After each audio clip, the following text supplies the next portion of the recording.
Yeah, office lines are still a thing.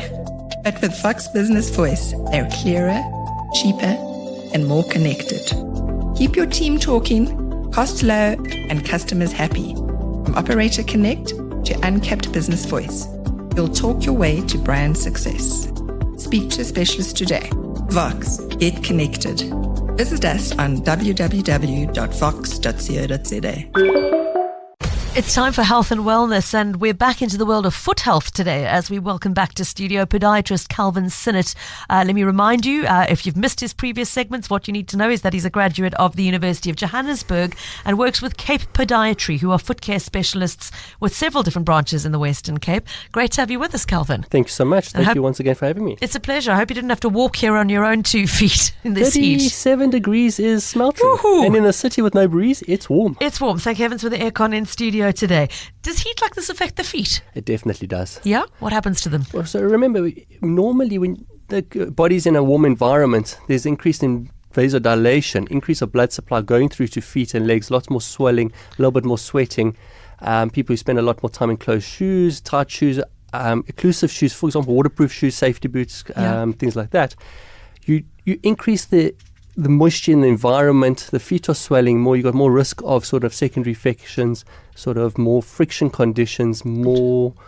and that's where hygiene obviously becomes very, very important, because we sometimes don't think about that. Yeah. The hotter it is, we just kind of continue living our lives. So you should actually be paying really careful attention when you get home, when you take off those shoes, about drying off your feet and etc. And I think the big thing, what we don't often think about, and I always say, when did we sun out our shoes? Yeah. Often we kick them off, back in the cupboard, and off we go. If they're sneakers and tacky, some people are phobic about washing them. Sometimes, like some of the running shoes have never been washed before, and some people give them a wipe out from time to time. But I think the best sort of disinfectant on a day like today is just letting them out, airing them out in the sun, and really getting them a good bake. Okay, and some fresh air before you take your feet to the podiatrist, please. Think of them on the receiving end. Okay, we didn't actually ask Calvin to talk about feet and heat today. We asked him, obviously, to answer your foot-related questions, but also a couple of New Year's resolutions. And I know it's February already, but it's the first time we've had you in for the new year, Calvin, so forgive us. You would like to encourage us all to put our best foot forward in the new year with a couple of foot resolutions. Over to you. Absolutely. I mean, let's think about it. Most people, 1st of January, decide this is going to be a new year, new me. I'm getting fit, I'm getting strong, I'm going to look like Hulk by the end of summer. Reality is, we don't ever think more than that. We start the gym contracts, we sign it up for 24 months or 12 months, and let's go. We're going to start walking, exercising, training, walking the dog. I mean, Cape Town, we're very blessed to have these wonderful long afternoons and long evenings. We can do these things. But how old are your shoes you're putting on? What are you wearing? You know, a lot of people say, I'm going to go get my new gym outfit. I'm going to go and get equipped and ready to rumble. But we don't ever think about what we're putting on our feet.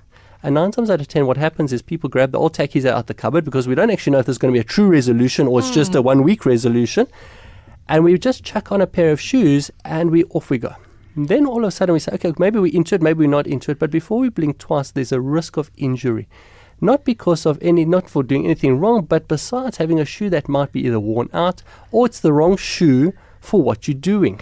And obviously things are tough these days. I mean, inflation, life, it just doesn't stop.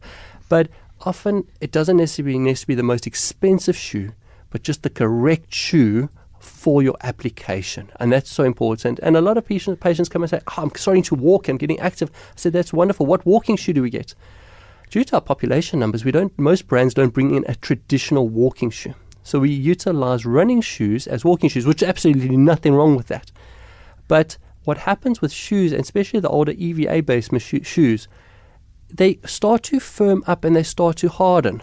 Yeah. So everyone takes the shoe, flips it over, has a look underneath. Oh, geez, this has still got tread, but it's 8 years old. And the surround of the shoe is not still great. 100%. And the insides of the shoes are not so good. And just coming back to washing shoes, if you're washing shoes, the simplest trick to drying your shoe, make sure it's sole side up, diagonally about 45 degrees, to allow the water to run out of the sole, off of the material, and actually out almost the back of either the tongue of the shoe, if the front of the shoe doesn't have a rubber sort of cap on it, otherwise it's just going to pull up there. Yeah. And then rather do it backside, sort of down, sole up, at an angle, in a nice warm sun, to allow the water to actually run out the EVAs and the midsole material more efficiently, which actually also helps to prolong their life, which a lot of people don't know about. Okay, so letting them dry properly and properly clear out any traces of water, because I would imagine, what a recipe for infection and fungal growth and things like that. A slightly damp, not quite fully dried out shoe that you then put a hot foot into and go walking in. 100%. We see that actually a lot in winter, unfortunately, just because it is more damp and wetter. Yeah. And if you don't have the luxury of having 2 or 3 shoes, and also for us, in winter, we've got a couple of days of wet, miserable, the odds of you putting a shoe on that's a bit more damp is most likely. Now, speaking of choosing the right shoe for the job, I believe we've already got a WhatsApp through that I think speaks exactly to this issue. So let's take a listen to that. Hey, Pippa, great show. Quick question for your guest. Could you maybe answer once and for all? Are Crocs good for your feet? Simply because they allow your foot to move in its natural plane. So Crocs should be the best shoes ever. Thanks, Steve Bruckenfeld. Have a lucky weekend, guys. Now you've opened a can of worms, Steve. Oh, absolutely. Fashion considerations aside, Depends on how many. It depends on how many gibbets that you put on it that makes you fashionable or not. I mean, are they soft? Are they comfy? Are they? Yes, they are. You get different types of them. You obviously get the originals, and you get a couple of the knockoffs. Do they work for you? It's not a one cap fits all type situation with this. Some patients, it works quite nicely, gives them some support, gives them some cushioning. Same story. If you're wearing them, and some of my patients wearing them 1 or 2 pairs sort of all the time, you have to understand things wear out. So definitely monitoring wear of any type of shoe, Crocs or not.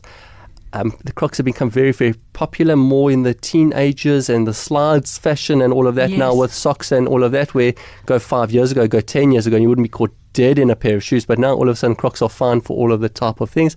I think it depends on your foot type. I've got some patients who thoroughly love it, pain-free and happy. But then I've got some patients that for whatever particular reason, their foot just doesn't agree with it. Interesting. It's like taking one headache tablet will work for me maybe, but not for you. It's the same with a shoe. Finding what works best for you. Also, my brother-in-law always calls it the speed brace at the back. That is there for a reason. It holds the shoe on your foot. It's not because now I'm walking fast, I'm going to put the strap around the back. It's there for a reason. It's the same thing with slops. You ideally want always a strap around the back of your foot. And with a Croc, put the back down. It doesn't make you look more or less cool. It's there for a function to stop your toes gripping. If you stop the toes gripping, you often mitigate long-term issues like claw toes, hammer toes, bunions, things like that. So it's definitely, it's easier to slip on and go, don't get me wrong, because they become like a clog, but they're definitely there for a reason. I mean, I know lots of chefs and nurses who swear by them for long shifts. And again, if it's working for you, great for you, but don't assume that just because it is a Croc, it is going to be the right shoe for you, is what you're saying. And a lot of the chefs and that, they're actually in more like a clog, and a couple of different safety shoe brands actually bring in proper chef shoes, and they've actually sometimes got a bit more structure to it and a little bit more density to it. And I know our nursing sisters and doctors, if they're not in sort of like wellies or what have you in theatre, they're often wearing on slip-on clogs. But also it's got a bit more structure to it than just the generic rubbery a Croc. And the big thing is same. Just check on the wear. You know, how old is it? How long have you had it? No, it's only 3 years old and I only wear it for 2 hours a day. Let's start doing some maths on that. That's quite a lot of time, for example, wearing it. So, and same story, you shouldn't be wearing technically the same shoe almost twice. So ideally you'd need 2 of them that will immediately halve the wear time on them, as well as it gives it time to rest, clean out, and they do need washed because they do smell like under 14s hockey boots. Say no more. We've been there. We know exactly what you mean. Thanks for that reminder that I didn't need today. Calvin Sinnett is with us in studio, podiatrist from Cape Podiatry. And if you've got questions relating to your foot health, you're welcome to send through a WhatsApp on 072-567-1567. So, just the screen updated as I was looking at that message. Let me find it. Here we go. Joy asking, does the same apply to Birkenstock? So might work for you, might not work for others, but the bottom line is be aware of not over-wearing them. Yeah, and I think the big thing with Birks, obviously, if you go, obviously we're in Cape Town, so we can't call them Birkenstock. Oh my goodness. So if the Birks work for you, it doesn't matter where you get them from. Birkenstock themselves, obviously they do have a narrow and a wide fit. It's worth taking the 10-15 minutes to go and sit and actually check you're getting the right fit for you. Also, if you've got the double strap over versus more of a different type of Birk, you want to also make sure that that's working for you. no matter what the brand is that's got either the knockoff concept of that Birkenstock sandal, you ideally want to change your foot on a different footbed regularly. So wearing the one sandal very regularly is something to consider. The other thing also that you need to think about, and my brain's just left me with what I was going to say, but the idea of different shoes, but also the fit's important. Oh yes, a lot of people buy and they're all leathery based, and if they're not leather, they're either the new EVA based or the rubbery based one, or they've got like a pleather over the top. 9 times out of 10, we put them on, we start to wear them, fantastic. But in a few months' time, the leathers or the uppers start to stretch. You won't believe how many people come in with a nail condition and say, cheapers, I've got this nail condition, looks hideous, oh my goodness, what's going on? I said, because your Birkenstock strap is too loose. So you're walking over the front and it's got that lip that comes up. So put your foot in. Does that top strap hold you back? If you're walking and you feel like you're shuffling a little bit and you're slipping forward, adjust it. And sometimes if you can't adjust it, you may need to actually add a little hole. Make one strap, as the straps are stretching, make them not tight, but firmer to hold your foot in place. That's so important. So, okay, because I see that with everything from wedges to slip-on sandals, but the straps do definitely stretch as the summer goes on, and you've worn them through a whole season. And you also talk about a hot day like today, your feet's going to swell. So then having them too tight might also be negative. So it is something that's dynamically needs to adjust, but we're human and we're lazy, and it's the last thing we think about. Very interesting question in from Miranda on the WhatsApp on a completely different tangent, but thanks for this. Miranda's 78 and says, I had a couple of varicose veins removed years ago. I still cycle regularly. Good on you, Miranda. But she says, but I have numb feet. Could the removal of those veins be part of the reason? Neuropathy is, I think we've touched on this before, it's a beast of a condition. Neuropathy is defined as any sort of abnormal stimulation getting to your brain. So either the lack of sensation or the incorrect sensation. There's about 154 different causes, one being medication, one being diabetes, and going along. The whole process of removing varicose veins have dramatically changed from also cosmetic to more functional and understanding, and we've got some really great vascular surgeons doing brilliant stuff down here. But you'd have to understand, how was it taken out? Was it just sclerosed and sealed, or was it stripped out? And the techniques these days have become really, really simplistic and really easygoing, where they literally do these very non-invasive procedures. Mum actually went through one last year. And it's really phenomenal, and it's really non-invasive, where procedures past was a bit more dramatic and a bit more stripping and things like that. So it's plausible that it could be. But if she's also active and busy, there could be maybe from the back. We're just guessing. Okay. Unfortunately, there's no direct answer without assessing and trying to establish what's actually happening. Okay. So perhaps, as she says, her veins were stripped in this case. But Miranda, it sounds like you need to be, should she come to a podiatrist to have that assessed? A podiatrist obviously would be a good thing. If it's bothering you, when in doubt, check it out. Remember, often, and I say this often to my patients, that we sometimes, I believe, we're like traffic cops. It's a point of contact. I might not be able to help you at all, but at least I'll be able to get it. Number one's a diagnosis. Once we've got a diagnosis, we can manage it and we can put you in the direction that we believe will feel best. And often, sometimes no treatment is actually a good treatment, because sometimes there's nothing we can do, yet we can say to you, listen, give me a day or so, let me get back to you, give you some advice. Let's get you into the right person who can potentially give us an answer of what's going on. So a podiatrist, obviously your GP, any sort of foot health provider can definitely help to a degree of getting a diagnosis. Thanks for that. Good luck to you, Miranda. Keith, picking up on your comment about the safety boots being particularly problematic if people are in them for a long, long time. He says, I have to wear those boots because of the nature of my work. Any just general hints for Keith on good foot hygiene in those boots? Unfortunately, safety boots aren't called comfy boots. Yeah. It's a two-pronged problem here. One, it's for safety. We've got this lovely hard steel cap over the front, which obviously is there to, if something drops and causes an issue, that is going to protect. Our traditional South African foot is a slightly broader foot. The shoes traditionally, unfortunately, majority of them aren't locally made anymore. So the last that they utilize is wrong. The second thing is, a lot of the employers supply the safety boot because of occupational health and safety. You've got a staff of, let's say, anything, 10, 15, 20 people, up to 1,000 people. You're buying shoes every month. 5 Rand makes a difference. It's a budget. It's a huge outlay. So unfortunately, traditionally, not always the best shoes are provided to the people who stand and who need them.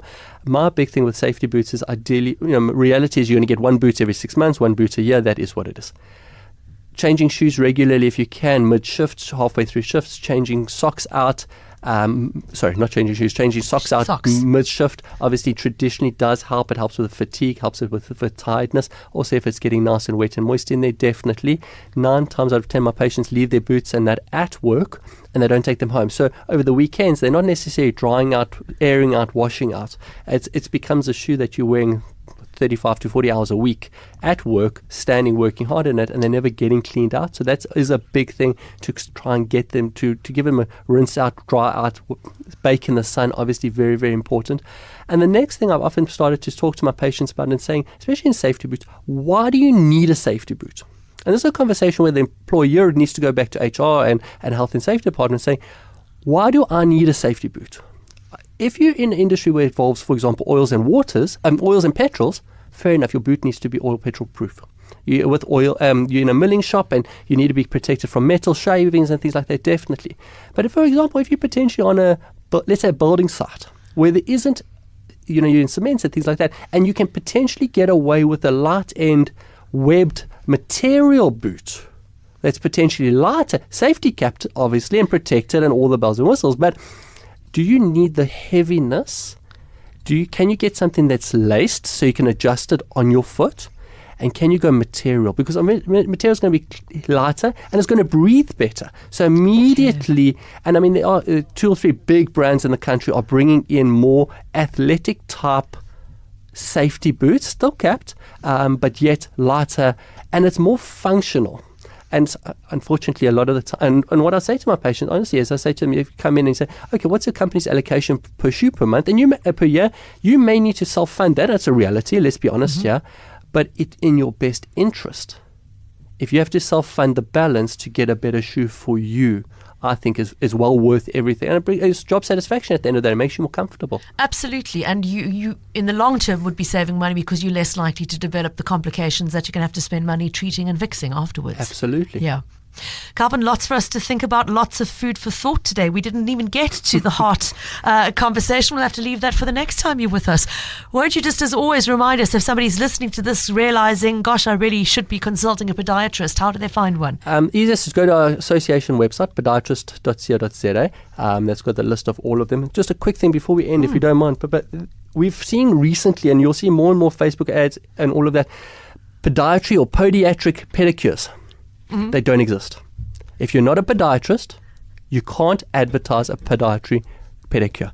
And patients are trusting strangers to do crazy and ridiculous things on their feet without anything. And it's a huge HPCSA issue, police issue coming up now, huge amount of complaints and they're coming in. So please, public, be careful. If you see something that says podiatric or podiatry, pedicures, ingrown toenail cures, all of this, and it's not a registered podiatrist, be cautious, because they're advertising incorrectly. Okay, so you must ask for proof of their registration. Yeah, absolutely. Okay.